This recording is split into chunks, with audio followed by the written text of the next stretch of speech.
नमस्कार दोस्तों। आज के इस वीडियो में हम बात करने वाले हैं क्लास 11th के first chapters the living world के बारे में।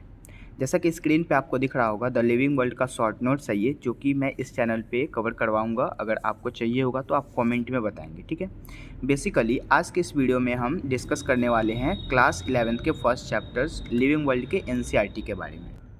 NCERT is the very good book, ठीक है। यहीं से क्वेश्चन जो भी नीट में पूछे जाते हैं वो यहीं से आते हैं, ठीक है। जैसा कि आपको फर्स्ट चैप्टर यहाँ पे दिख रहा है द लिविंग वर्ल्ड का, और इसी के एनसीईआरटी के एक एक लाइन को हम यहाँ पे कवर करेंगे, ठीक है। तो स्टार्ट करते हैं हम अपने फर्स्ट पैराग्राफ से। सो बेसिकली इस चैप्टर के इंटरनली हमें दो पैराग्राफ पढ़ना है, एक diversity in the living world का और दूसरा पढ़ना है हमें टैक्सोनॉमिक कैटेगरीज। सबसे ज़्यादा जो नंबर ऑफ क्वेश्चन होते हैं वो टैक्सोनॉमिक कैटेगरीज से आते हैं, ठीक है। तो इसको हम बहुत अच्छे से देखेंगे और इसको भी अभी हम डिस्कस करेंगे, ठीक है। तो स्टार्ट करते हैं। फर्स्ट यहाँ पे जो पैराग्राफ आपको दिख रहा है, how wonderful is the living world, मतलब ये वंडरफुल, मतलब ये जो लिविंग वर्ल्ड है वो कितना वंडरफुल है, ठीक है। And the wide range of living type is amazing, बहुत ही ज़्यादा सुंदर आश्चर्यजनक है। The extraordinary habit in which we find living organism we it could mountains deciduous forest, मतलब कि काफ़ी अच्छा माउंटेन्स है, फॉरेस्ट है, ओशियन है, फ्रेश वाटर लेक है, डेजर्ट्स है और हॉट स्प्रिंग्स है, okay. Lips us speechless the beauty of galloping horse of a migrating bird. अब ये जितने भी वर्ड हमने बताए हैं वो आपको पता है पहले से कि हाँ लिविंग वर्ल्ड है। लिविंग वर्ल्ड में सजीवात्मक सजीव, मतलब कि सजीव से रिलेटेड जितने भी प्राणी हैं, बायोडाइवर्सिटी है, वो सब के सब यहाँ इन्वॉल्व होंगे, ओके।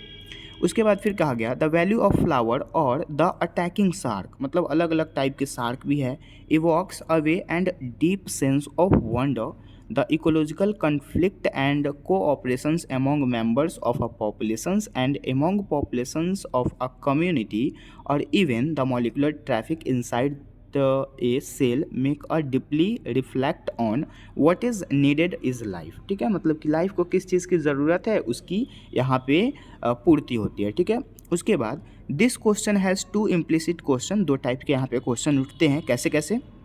तो एक क्वेश्चन है the first is the technical one and seeks answer to what living is opposite to the non living. अब यहाँ पे तो ये क्वेश्चन का कोई मतलब नहीं बनता, बेकार की बातें हैं यहाँ पे। And the second is philosophical one and the seek answer to what is the purpose of life. अब आपको यहाँ पे ये क्वेश्चन थोड़ा ठीक सा है कि आप लिविंग वर्ल्ड में आए हुए हैं, लिविंग चीज़ें आप हैं, तो आपके लाइफ का क्या पर्पस है, आप क्यों जन्म लिए हैं। तो आपका कुछ ना कुछ तो टारगेट होगा, जैसे कि आपको नीट क्रैक करना है, ठीक है। तो ये एक प्रकार का टारगेट होगा, वही हो गया। Second is the philosophical one and seek answer to what is the purpose of your life. And as scientist we shall not attempt answering the second question, we will try to reflect on what is living, living क्या है, ठीक है। तो ये जितने भी हमने बताया वहाँ से उतना इंपॉर्टेंट पूछा जाता नहीं है, बस आपको पढ़ना है और कुछ नहीं। अब आते हैं मेन हमारा जो टॉपिक है diversity in the living world, जहाँ से क्वेश्चन पूछे गए हुए हैं और पूछे जाते भी हैं। जैसा कि देख सकते हैं आप, if you look around you will see the large variety of living organism, मतलब अगर आप अपने चारों तरफ देखें तो आपको दिखेगा कि काफ़ी ज़्यादा large number of living organism है, अलग अलग टाइप्स के लिविंग ऑर्गेनिज्म है। We eat protected plant, insect, birds and your pet and other animal and plant, मतलब कि आप देखेंगे कि काफ़ी ज़्यादा प्लांट भी है, इंसेक्ट भी है, बर्ड भी है, your pet and other other plants है और अदर एनिमल्स भी यहाँ पे इन्वॉल्व है, ठीक है। अगेन फिर क्या कह रहा है, there are also several organism that you can not see with your naked eye, ठीक है। अपने अपने नेक खुली हुई आंखों से आप किसी छोटे ऑर्गेनिज्म को नहीं देख सकते, ठीक है। सेवरल जो ऑर्गेनिज्म है उसको नहीं देख सकते, जैसे प्रोकैरियोटिक सेल है तो प्रोकैरियोटिक सेल जैसे बैक्टीरिया हो गया, वायरस हो गया, तो उसको आप तो देख नहीं सकते ना। And but they are all around you, लेकिन आपके चारों तरफ वो है, जैसे कि आपके हाथ में ही देखिए तो कितनी ज़्यादा वो है, लेकिन अगर आप वो नहीं देख सकते, वो बहुत छोटा होता है, ठीक है। You if you were to increase the area, अगर आप एरिया को बढ़ाते हैं, that you make observations in the range of variety of organism that you see would increase. Obviously, if you were to visit the dense forest, you would probably see the much greater number and the kind of living organism in it. उसके बाद फिर यहाँ पे question उतना important नहीं हो रहा है राइस, यहाँ पे ये जो लाइन है ये बहुत इंपॉर्टेंट है। देखिए यहाँ पे ना आपको ध्यान देना पड़ेगा, each different kind of plant, animal, organism that you see represent a species, the number of species that are known and describe range between 1.7 to 1.8 million. अब देख सकते हैं आप, मतलब कि ये जो पूरा स्पेसीज़ होता है, ये जो पूरा मतलब कि आपका समाज है, उस समाज के इंटरनली जो बायोडाइवर्सिटी है, बायोडाइवर्सिटी का मतलब होता है कि लिविंग डाइवर्सिटी, लिविंग से रिलेटेड, जिसके अंदर प्राणात्मक सजीव बहुत ही ज़्यादा वो कीमती है ना। तो वो सब के सब बायोडाइवर्सिटी, आपके चारों तरफ जितने भी चीज़ें दिख रही है सब के सब बायोडाइवर्सिटी। सो हमारे इस मतलब कि पूरे एरिया में जो नंबर ऑफ़ स्पेसीज़ होते हैं, और उसी को किस चीज़ से जाना जाता है कि वो बायोडाइवर्सिटी है, और उसकी संख्या है 1.7 टू 1.8 मिलियन। ठीक है, ये आपको लाइन याद करना पड़ेगा।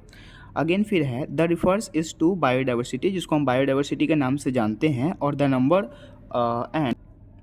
and type of organism present in earth. We should remember here that as the explore new area, ठीक है, and even old area, ठीक है, old ones and new organism are continuously being identify, अलग अलग types के आप यहाँ पे आइडेंटिफाई भी कर सकते हैं। ठीक है, अब देखिए, अब ये जो दूसरा पैराग्राफ कहा जा रहा है, as stated earlier there is million of plants and animals in the world. इस पूरे वर्ल्ड में ना काफ़ी ज़्यादा मात्रा में प्लांट और एनिमल्स है। ठीक है, सबसे ज़्यादा जो है एनिमल ही है, और एनिमल के इंटरनली जो इंसेक्ट होते हैं उनकी संख्या काफ़ी ज़्यादा है।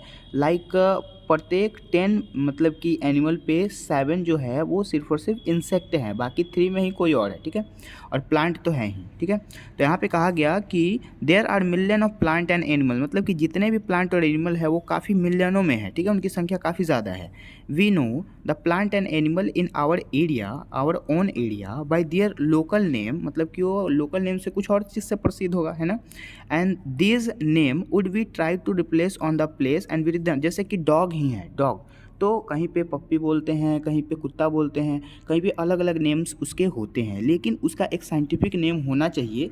जैसे कि आप इंडिया में डॉग को कुत्ता भी बोल लेते हैं, डॉग को डॉग भी कुछ लोग बोलते हैं, कुछ लोग पप्पी भी बोलते हैं, कुछ लोग उसके अलग अलग नाम भी रख लेते हैं। ठीक है, लेकिन अगर आप कहीं और दूसरे कंट्री में जाते हैं और आपको डॉग से मिलना हो या फिर डॉग लेना हो, ठीक है, तो आप क्या बोलेंगे? वहाँ पप्पी बोलेंगे तो कोई आपको डॉग देगा नहीं, है ना। इसीलिए उसका एक साइंटिफिक नेम होता है जो सब एरिया में चलता है, सारे देशों में वही नाम चलता है। अगर वहाँ पे भी आप डॉग का साइंटिफिक नेम रखेंगे तो आपको डॉग मिल जाएगा, है ना।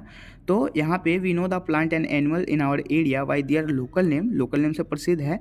And this local name would vary from place to place, even within a country probably you would recognize the confusions, मतलब अलग अलग confusions हो जाते हैं, and that you would be the created if we did not find a way and means to talk to each others। ठीक है, to refers to the organism we are talking about। अब हम आप समझ सकते हैं कि हम किस चीज़ के बारे में बात कर रहे हैं। ठीक है, अब यहाँ पे देख सकते हैं दूसरा जो पैराग्राफ है यहाँ पे वो क्या चीज़ कहा जा रहा है कि hence there is a need to standardize and the naming of living organism such that the particular organism is known by the same all over the world। पूरे ऑल ओवर द वर्ल्ड में देखा जाए तो इनकी जो संख्या होती है वो काफ़ी ज़्यादा मात्रा में होती है।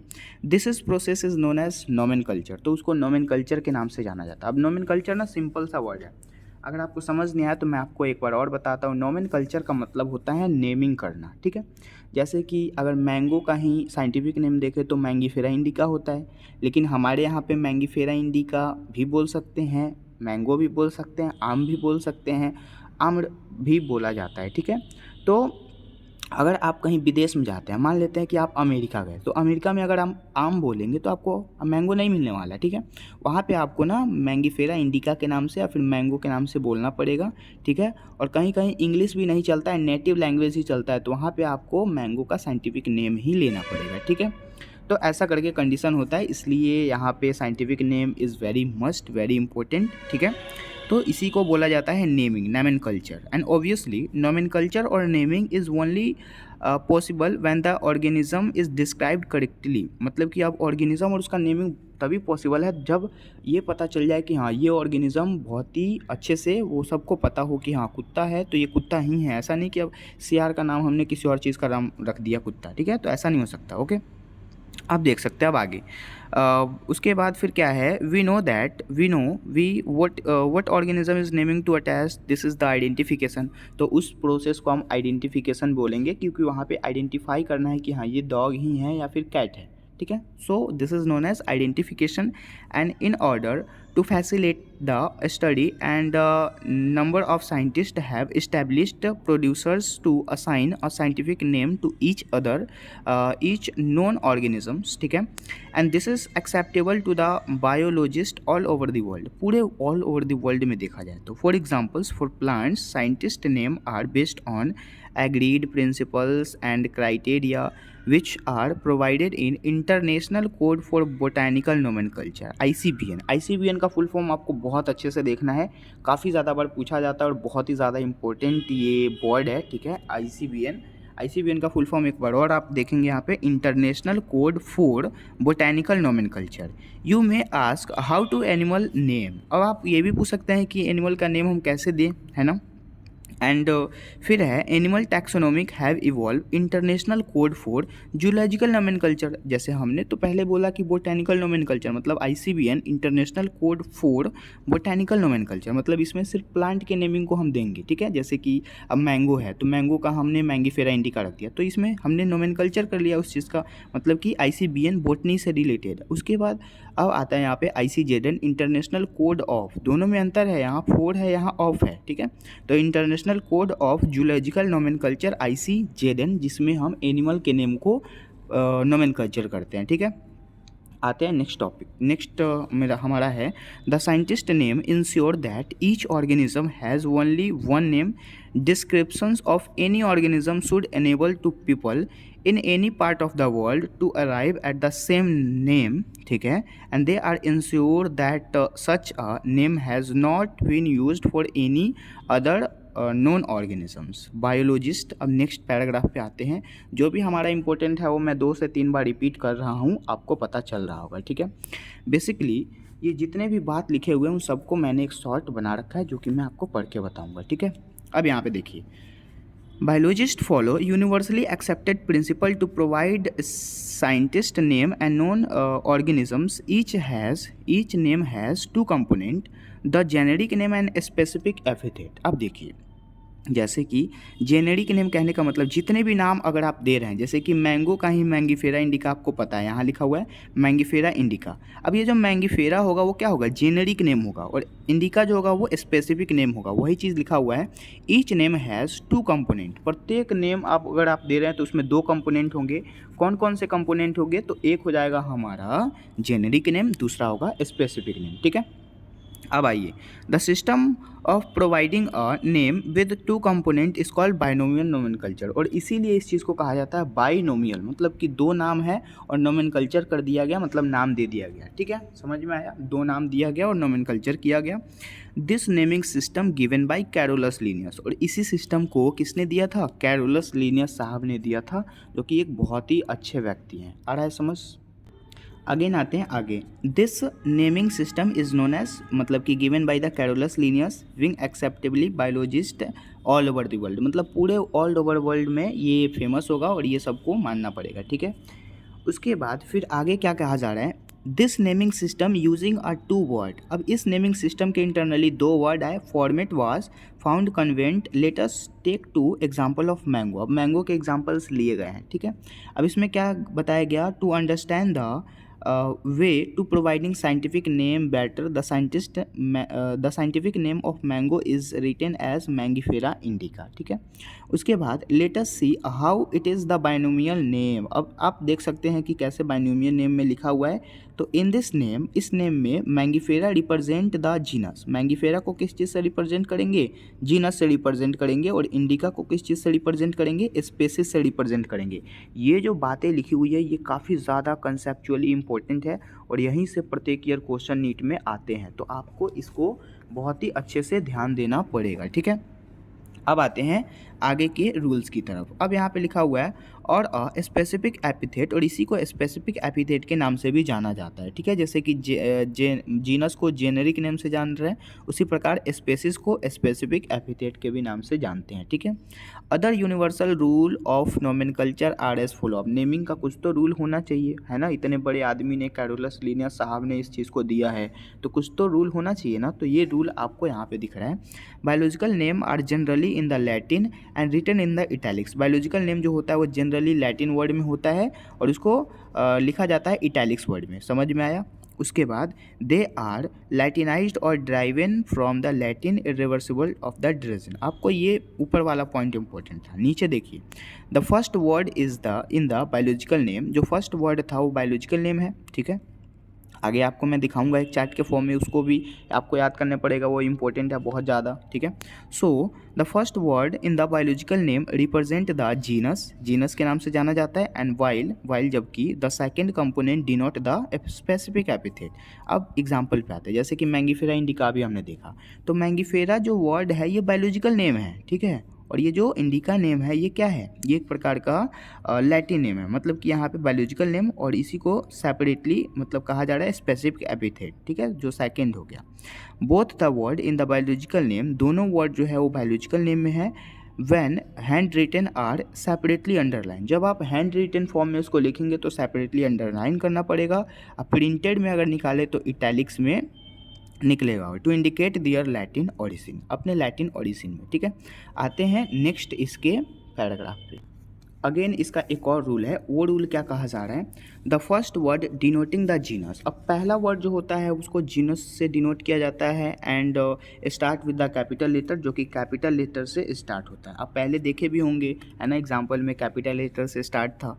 And while the specific epithet start the small letter, बाकी जितने भी वर्ड होंगे वो स्मॉल लेटर से स्टार्ट होंगे। ऐसे हमारी इंग्लिश लैंग्वेज भी यही कहती है कि फर्स्ट वर्ड जो होना चाहिए वो कैपिटल होना चाहिए, बाकी सब स्मॉल होना चाहिए।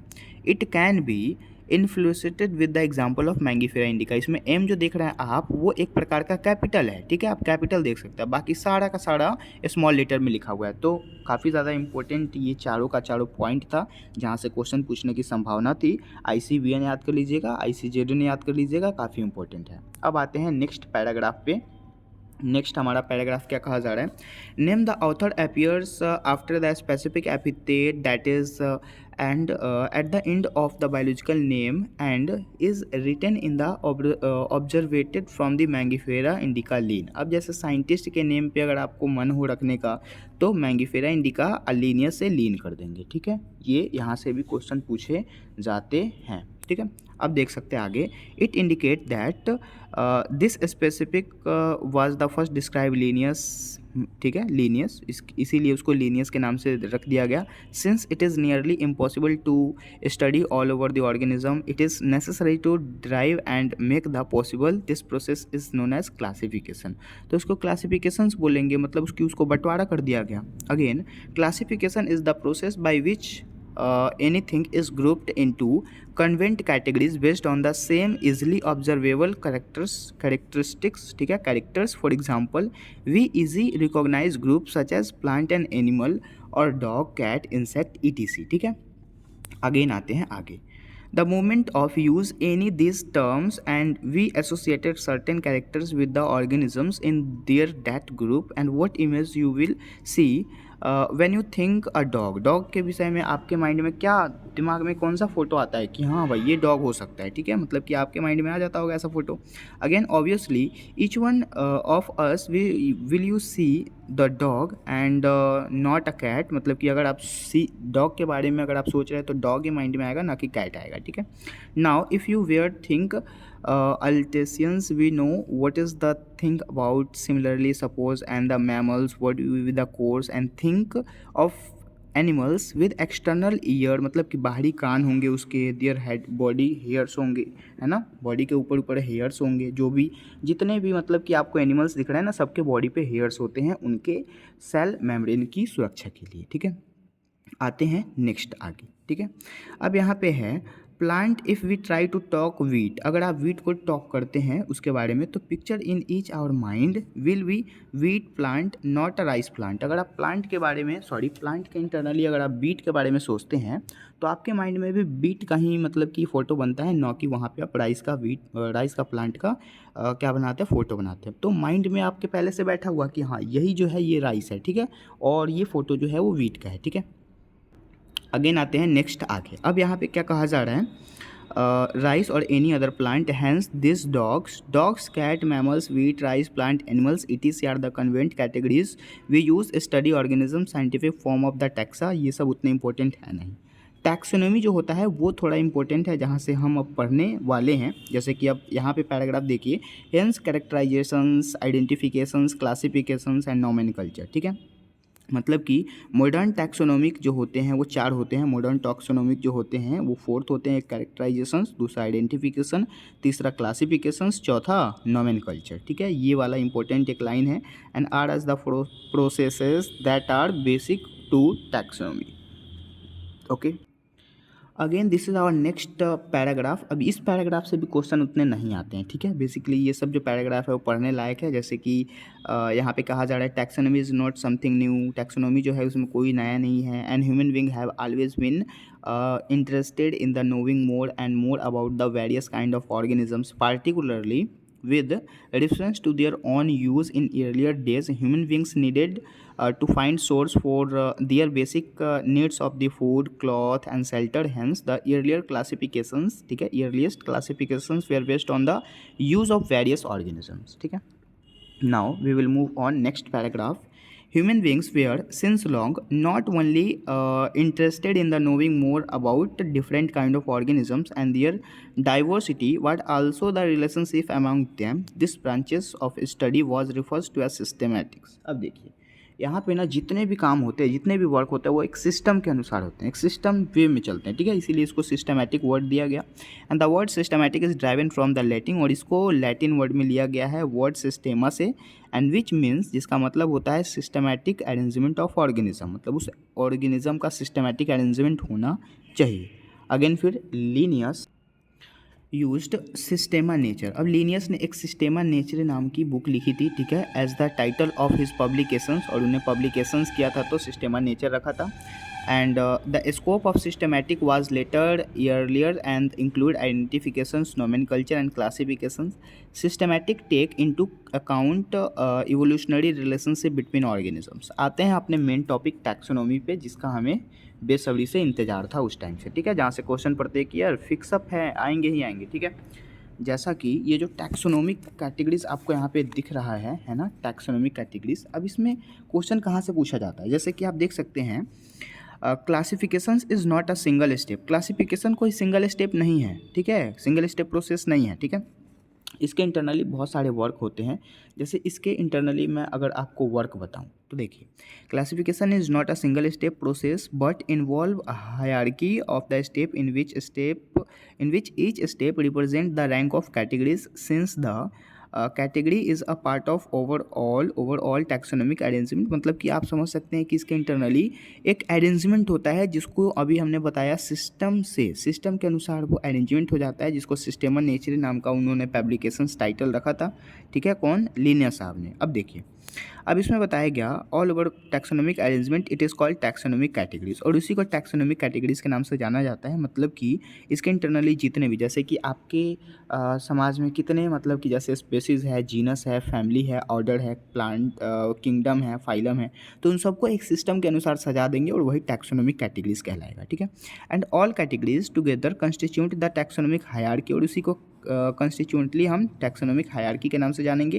And each category refers to as unit of classifications in fact and represent the rank of commonly term as taxon. Taxon का प्लूरल वर्ड होता है टैक्सा, जिसको याद करना है आपको। आते हैं नेक्स्ट पैराग्राफ पे। Taxonomic categories and hierarchy can be illustrated by an example. Insect represent at the group of organism. उसके बाद sharing common features like three pair of joint leg. ठीक है, अलग अलग पेयर के 3 पेयर्स होते हैं जॉइंट लेग के। It means insect are recognisable concrete object which can be classified and thus were given in the rank and categories. ठीक है, अब यहाँ पे जो भी चीज़ें हैं उसके इंटरनली आपको ये वाला वर्ड देखना है। जैसे कि अभी मैंने आपको बताया कि टैक्सोनॉमी कौन कौन से होता है, तो taxonomic study all known organism has led to the development common categories such as kingdom, phylum, division, इसी को बोला जाता है। फिर class, order, family, genus, species, जहाँ से क्वेश्चन आते हैं। अब देख सकते हैं आपका मेन जो पर्पस आ गया यहाँ पे स्पीसीज का। इस स्पीसीज वर्ड्स को आपको याद रखना है।